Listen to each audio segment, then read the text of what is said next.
right, we are here at Essex High School.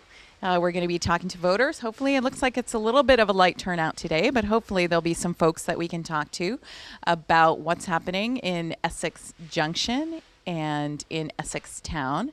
Consolidation has been a big issue for these towns, and there's also a select board race, I think. So hopefully we can get some opinions about what's on the ballot today and what happened at last night's town meeting.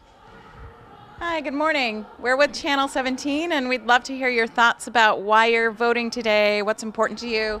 Okay, Hi, so morning. I'm Barry with Channel 17. Good morning. I'm Doug Horn. I teach at Essex High School, among other things. It's time to vote. Time to vote. Anything in particular? I know, well, last night were you able to come to town meeting? I was. It's a lively time always. There's always something new coming up, and the hope is to make a modified version of town meeting so that people can still come out and express their opinion, but also be able to get an Australian ballot perhaps, where more townspeople could come out at a later date and vote on the budget.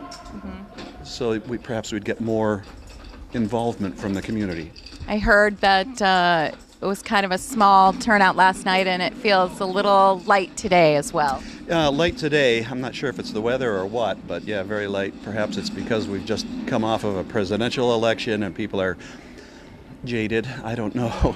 But yeah, it was a small turnout last night, but not, I wouldn't say atypical. Okay. It was a small turnout, certainly a tiny fraction of the communities that we have. Yeah. And so that's always a little disappointing that more people don't or aren't able to get out and participate.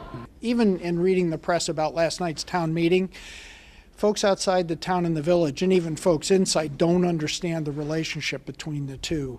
It's actually took me a long time. I sat on the trustees for 6 years, and it took me 6 years to begin to get a sense. And if you don't follow along all the time, then you're continually surprised by who does what and how it's done.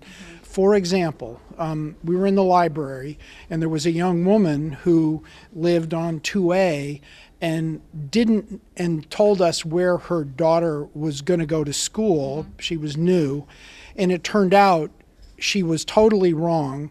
She thought it was the school closest, but she would be going to the town schools because she was just over the border in the town out on Route 2A, which is a long bus ride to the town schools. So we have a whole problem of the village being a donut inside the town. That's one reason why we need to simplify how we relate to each other, because not everybody can get a PhD in Essex Junction, Essex Town. I live in Huntington, so I don't know what's happening in Essex Town. Well, I live in Essex Junction, and I don't know what's going on half the time.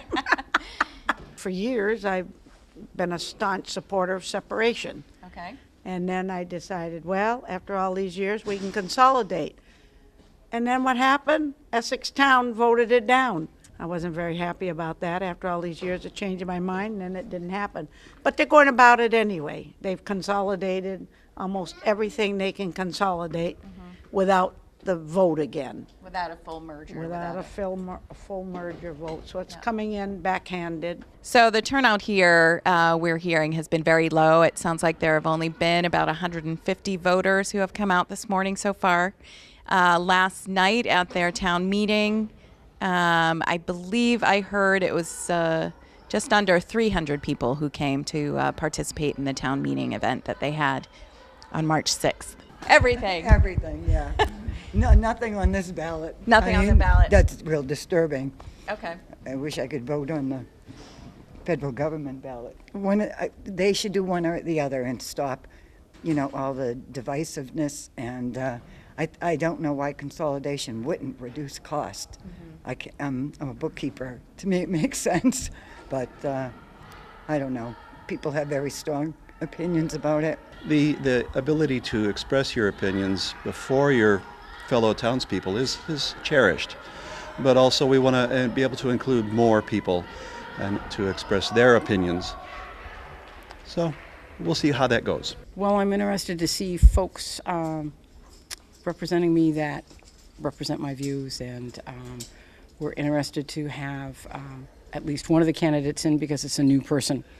So to kind of shake things up and get some other viewpoints in, I think is important. That's Mona Shepherd. Yes, yeah. You know, everybody is moving together, and you know, combination of the town and village.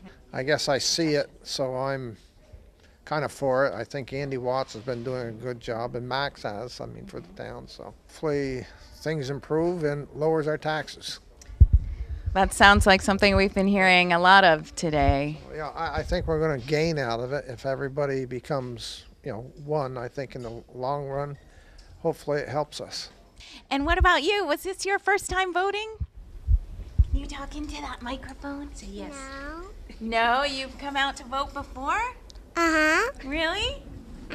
Did you vote in November for the president? Yeah. What about you? Hi. You're shy. That's your little brother? And you're 5, I heard? How old is your little brother? 2. Oh my gosh.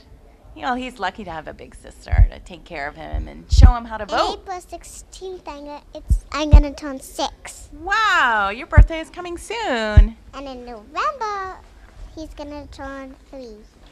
Wow. All right. Well, thank you so much for talking to us. Bye-bye. Say goodbye. Have a good day. Have a good day. Oh, thank you.